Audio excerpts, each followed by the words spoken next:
know the why human trafficking work is needed? To fight for the freedom of modern-day slaves. But love, passion, commitment isn't all you need to be an effective and successful anti-trafficking advocate. Learn the how.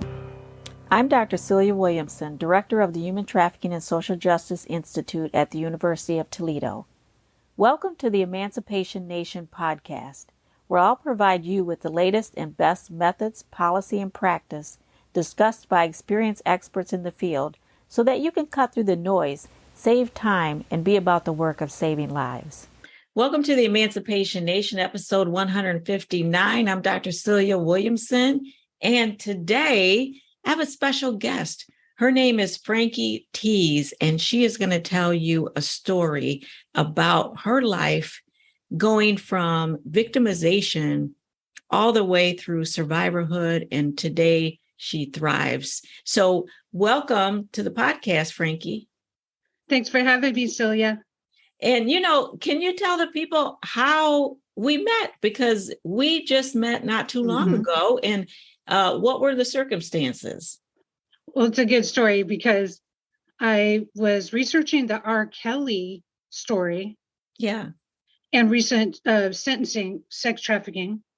Mm-hmm. And, I'm going through the internet and I stumbled upon this article that you wrote on yahoo.com, yahoonews.com. Mm-hmm. And you were just really singing my song. I said, wow, this view is unheard a lot and needs to be heard more, which is that the fans were victim shaming the victims of R. Kelly. Yes. And you really had a nerve for me. So I included it in my show. That's how I found out about you. And then when I researched you, I saw that you had a podcast, and here we are. But also, I was truly inspired to let people know on my show about your upcoming conference. Yes. The Human Trafficking Conference, the 19th International. So obviously you've been doing this well, and I applaud your work, and it was a great article. Well, thank you. And then I listened to your podcast and I thought, this is an amazing podcast. And so I want you to really talk a little bit later on in the podcast about your podcast. And I know you have an upcoming book, and it's just, you're out there doing your thing and educating people, and is sort of shining your light on the world. So I want you to talk about all that. But in the beginning, give the audience an idea, because I think this is a unique, I don't think we've had this perspective, this experience on the podcast yet. Okay. Though I know it can be pretty prevalent. So can you talk about your experience as a trafficking victim and survivor? Love to. Glad you asked. Mm-hmm. You're right. It's an under-discussed topic that trafficking happens in cults a lot. Right. So this is an excellent place for them to hide. The freedom of religion and tax exemption really doesn't allow a lot of inspection of what's going on in cults and in religious groups. And, for me, my family, and Celia, I want to try to be sure to break down really step by step the trafficking element of this. Yes. We were living in North Long Beach. And so I'm age 8. I have a redhead twin sister and a mom. We don't have our dad. So my mother gets invited to a thing called Parents Without Partners. Sounds really great. An advocacy group for parents without partners, right? Yeah.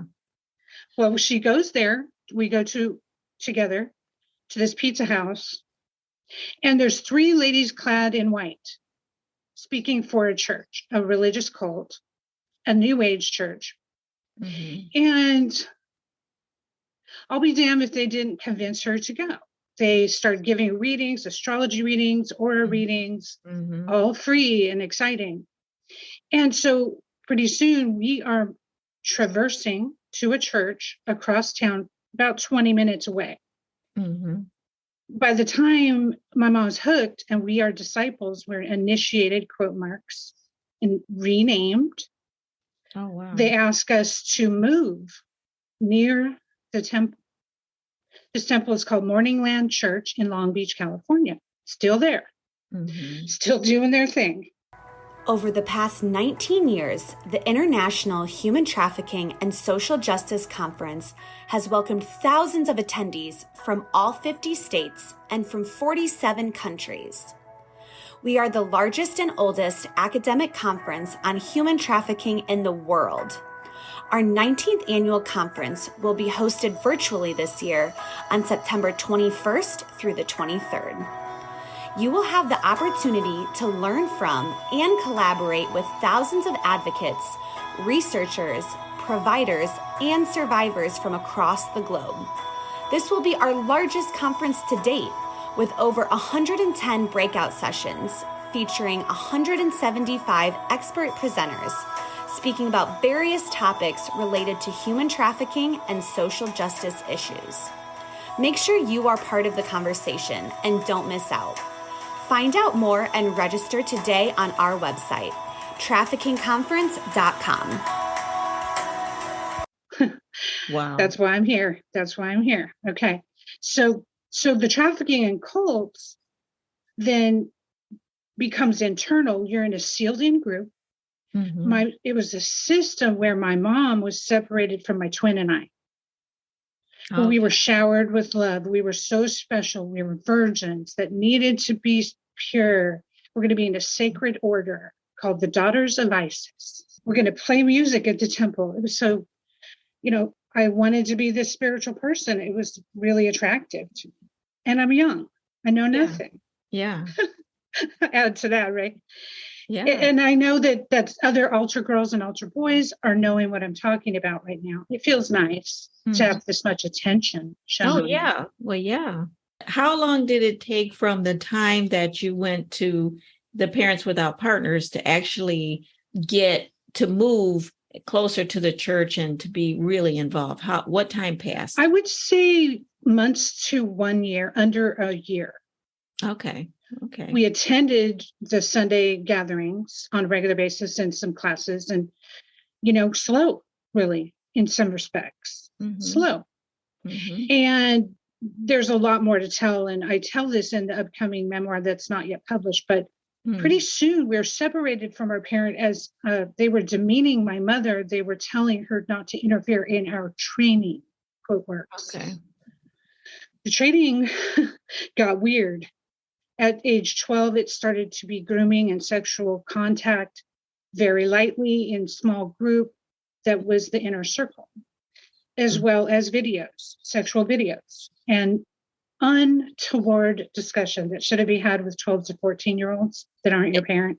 And who was doing this? Who was grooming? Who were the pastors or who was it? Yes. The inner circle is at that time, she's now the two original leaders are now deceased. Okay. Not to hit you with too much story, but the time we're speaking about is 1972 to 4 when they formed. We went in 74 and I was age 8. So by age 10 to 12, we're in a group of 6. 2 are my sister and I. 2 are the gopis, which are their clergy. And 2 are what are called kamazis. She makes up these sacred orders for people. It sounds pretty weird, right? New age stuff. Yeah. And then the leader. Okay. And she would take us on these training things to the lodge or to local restaurants. And, you're going to be in training to be the next healer, teacher, seer, super serious stuff and intimidating. And so pretty soon, my mother was backed off in a vicious manner. They would demean her in public sessions, say she abused us, and really made a whole narrative to turn us against her. That is the propaganda that makes trafficking happen. Wow. Zero in on that for a minute. People say, why do you talk about propaganda on your show? Because we were not forced. Mm-hmm. We were propagandized Yeah. into doing things we shouldn't have done. Mm-hmm. And this was And then, a way of separating you from your mother and yes, being able to take you on these retreats and trainings, and which was yes, really grooming and manipulation. bam, Yeah. 100%. And that clergy religious language is quite intimidating. These are our superiors. These are our authorities. Mm-hmm. Mm-hmm. These are our teachers and our seers, and they connect us to the next dimension, all that stuff that she was preaching, which was a lot of new age. Mm-hmm. Right. So, you don't know what's happening. And there was a point my mom says we discussed finally when we made up that she remembers saying, if you run away, if she took us, we would run back. Mm. She was like, this woman's got a hold on my daughters. Mm-hmm. And now I'm in a chess game how to get them out. And Oh. she didn't win. Mm. By the time we were 16, we were dropped out of high school without the knowledge of my parent. Mm-hmm. We were there every day, 24/7, and went home to change and sleep. The home was a block away. By age 18, my parent was excommunicated, already had planned. We were moved in. There was no goodbyes. It was extremely vicious, all psychological stuff. And by 22, I left with $1 in my pocket for the bus. Wow. And nothing more. How were you able to leave with the dollar? How were you even able to leave that place? It's incredible. There's a point that I talk about in the book where the veils just fall away. Mm-hmm. It is a bit emotional. I'll tell you that even now, Celia. But the trickery that we experience as children who grow up in the cult is really bad. Mm-hmm. And when I realized that they didn't give a care about me, my sister had already left. So I was there by myself. Oh, it was really bad. So from age 18 to 21, severe in abuse and enclosure and just, I would say psychological torture. And was it, along with the psychological torture, was it also sexual abuse and yes, emotional? Correct. Were there any physical abuse as well? No. Okay. They didn't mess with that. That's the one thing they didn't need to do. She was so good at ripping people apart. We didn't need any physical coaxing. The fear was so strong that one day when I had you say, how did I leave? This is pivotal, I think, to your friends who are listening who want to help people. Mm-hmm. I say, ask them questions. Mm-hmm. Ask them benign questions that make them think. The critical thinking has been shut down by the propaganda. So you're not functioning properly. That's why you're doing strange stuff for long periods of time. And so one day, I was allowed to have a day job. I don't know. She probably got told it was a legal issue and to make sure I had a day job. That's what I'm thinking now. Mm-hmm. Age 18. And so I had this day job where I was working at a Nature Way health food store in Long Beach. Doesn't exist now, but it was a store that had like self-help books and Whole Foods before there was a Whole Foods. Remember, I'm old. but in this book section, I found this little book, and it was called Gut Reactors. Mm-hmm. And it started detailing chapter after chapter about people who are holding tension in their stomach area, in their solar plexus, mm-hmm. how unhealthy that is. Mm-hmm. So I'm sitting here at work reading this going, my God, I've been doing that for years. Something's really wrong here. Why am I afraid? And that's the beginning of pulling that sweater string. When you talk about the veil falling away, was it anything else that was happening? You read this book and you started to say, wait a minute, this is what I'm feeling, what I'm experiencing. Was there any other people in your life that you talked to at that time? No, only the inner circle. I was completely enclosed, just like the R. Kelly people. My diet and schedule and work was controlled by the master. And so it's really hard to have another thought, but what is pushed upon you, you know? So, but I remember after my sister left, the cracks began to show. And then I think they thought, well, here's a hollow person we can finally turn into the leader that we want her to be. All these years invested in it. Then I was raped by the master in a private session. Totally shocking. Usually they use words to manipulate you into it. And she just came out of the blue. And I'm thinking, how long have you been waiting to do that? And then I was in a physical shock, tears. She couldn't control. And she put me in someone's house for 2 weeks to let it subside. After that, I think I was like really, really in shock. Like, I'm surrounded by people that don't care about me at all. Where am I? I've got to reach my family. And it just started happening. So I think that for your listeners, you know, if you can get this person to think, have you seen the sun in 2 days? When's the last time you had a vacation? Have you had a medical checkup? Did you get your teeth checked? No, to all of those. I literally was being treated like a slave and told I'm special to get it to happen. So there's a lot of ways. And, you know, just like your R. Kelly article showed, like he lured those people in. He told them they would have a career and they believed him because he had one. He had power. And this person had power. 2 properties, thousands of followers. She could I watched her pare down the clergy at will to 200 and still amass a city block. They own it still. It's a compound. Wow.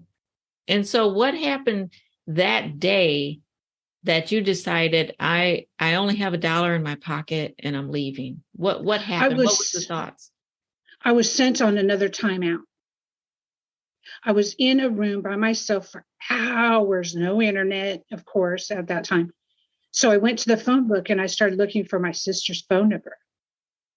I said, damn, you know, I know she's listed in Dana Point. So what I'm going to do is get this $1 because that's all I could find in the drawers. And I didn't have any money. And I'm getting on this bus, and you'll love this, Celia. You'll love this next part. I get on this bus and I go to Dana Point, which is in California, Southern California. A guy sees me and goes, hey, he thinks I'm my twin sister. Wow. And so that's and how I'm saying, you got... No, I'm her sister. Where does she work? Do you know how to get in contact with her? And he goes, no, but you can stay in my van for 24 hours and eat top ramen until she goes to work because I know she works here. Not unsafe at all, right, Celia? Right? Not unsafe. But wow, how amazing. Right? What an experience to run into somebody who connects you directly with your sister within 24 hours. Because I look exactly like her. And then I was out and then I was lost in space, like many of us. It took me many years to just say, like, wow, I was in a cult. You know, and then I had to grapple with my sexuality. Just being a sex slave demeans you and your sense of self. So I wanted to get it back. So I became a stripper in Portland, Oregon. And it's a very strange path to have led, but you're literally getting paid to take care of yourself, something that was discouraged by the cult to spend time on me. So I was fixing up, you know, exposing myself to pervs, which is ridiculous that I would be doing that, but it literally helped me work it out. I mean, I would imagine it's difficult to get a livable wage job, having not been able to go to school and not been able to be trained. And so you have limited options. Yeah. And I tried to fake it for a long time.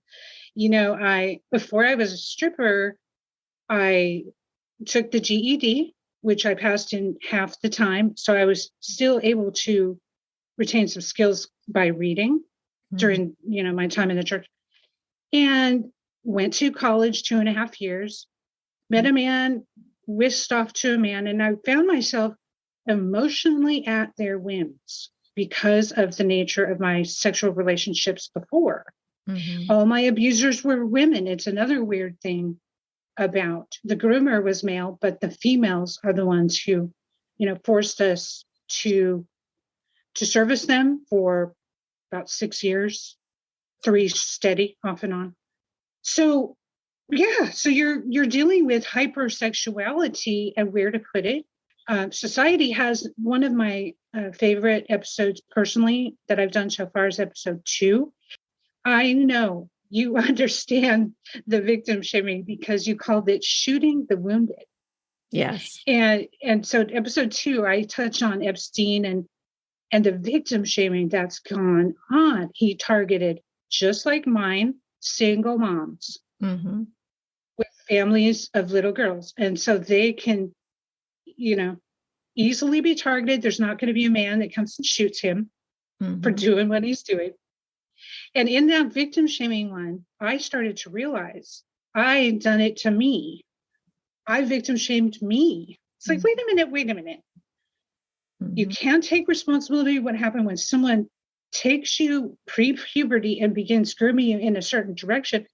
Nothing. I'm a heterosexual personally, and I knew it the whole time. And I've learned a term. It's called sexual disorientation that they do to mess with you. Morningland did it to many people. They told someone who was straight they needed to date same sex. They told marriages to break up and date the opposites. Yeah. So this is all coercive control. Yes. When you can mind control and mess with someone's sexuality, you can grip their mind. And people, and I'm so happy to be here with you, Celia, because people do not believe that you can be coercively raped. There's a general disbelief in public. Well, why didn't you fight back? Why didn't you leave? Oh, I was petrified. Yeah. That's why. Yeah. Well, Frankie, I'm just so impressed with everything that you've been through and to accomplish what you've been able to accomplish, starting the podcast, writing the book. Tell us a little bit about your podcast. What's the name of it and what's the theme? What do you talk about in your podcast? So the podcast is called the Frankie Files podcast. It's every Tuesday. And I wanted to appeal to recovering cult victims of all kinds, especially cult kids. And, ironically, when you're dealing with cult kids, you're dealing with a lot of trafficking or sexual abuse. Why do you think they want to separate them from their parents anyway, right? Yeah. They want slavery and stuff. So, yeah, so I cover something different every week. So we have segments. So first Tuesday is propaganda and how to recognize techniques of mind control like coercion. Second Tuesday is sexuality. Things like Nasser and the 300 victims he abused in plain sight. And the trafficking that goes with this type of sexual abuse that leads up to it. Third is newsy stuff, cult catch-up about, what's going on with cults in the world right now. Sorry, guys, it's not 10 years ago. These things are happening right now. And fourth is dedicated to children who grew up in cults. And I even interviewed recently a cult baby. Wow. She was born second generation, trafficked all over the world in Children of God. And, this is the stuff, the trafficking element. How do they get it all done? They traffic people. They have a reason. Well, you got to go fundraise in Nicaragua, where you won't be checked on, for decades. You won't go to school outside the church. They're pretty crazy stories. So, and then fifth Tuesdays, I do reserve for interviews of experts and survivors, although some interviews take place on third Tuesdays. So it's a jumble of recovery and news. That's amazing. And where can they find Frankie Files? Are you on most of the podcast platforms? Correct, and including YouTube. So we even branched out to iHeartRadio lately. So it's Spotify, Apple, Stitcher, iHeartRadio, Amazon, and YouTube, and probably any other place you search. So far, so good. FrankieFilesPodcast.com is where you can submit to be a guest. We'd love to have other survivors. I really want to amplify the voice of survivors. As you can see, as you're reacting to my story, the story tells the cautionary tale. Yes.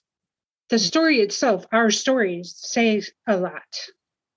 Yeah, I love the fact that you're giving voice to survivors, because getting your power, choice, and voice back is so important. And tell us about the book that you're writing. What's the name of it, and what's the book about? The name of the book is still In a Balloon with 20 other names. It's really hard to nail that down for me, but the book is my memoir. Okay. So it's essentially the trafficking story, how we were exploited, how my mom was separated from us, the indoctrination, a type of religious atmosphere, and how I feel it impacted our lives and how they would have been so different if we had stayed at age 8 in North Long Beach, where all our friends were, instead of transferring to a different school and neighborhood at middle school. We'd still have people checking on us. But to the disadvantage that the traffickers always have is to relocate us. And then they've got all the controls. Yeah, that makes sense. Well, Frankie, when the book comes out, please come back on and tell us about the book and where we can purchase the book and the title of the book and anything else that you might be working on in the future, because I think bringing this issue into the light is important. It's important for all of our listeners to know that these are, you said, ask these questions, ask questions, because you might find answers that you never even knew someone might be experiencing that. But if you ask the questions, you'll learn. So thank you so much for coming on the podcast, talking about this topic, enlightening us so that we can be aware of it. And please come back when the book comes out. My schedule is open to you anytime, and I will be glad to keep you on my journey. And I would love to have you on my show. Absolutely. We will do that.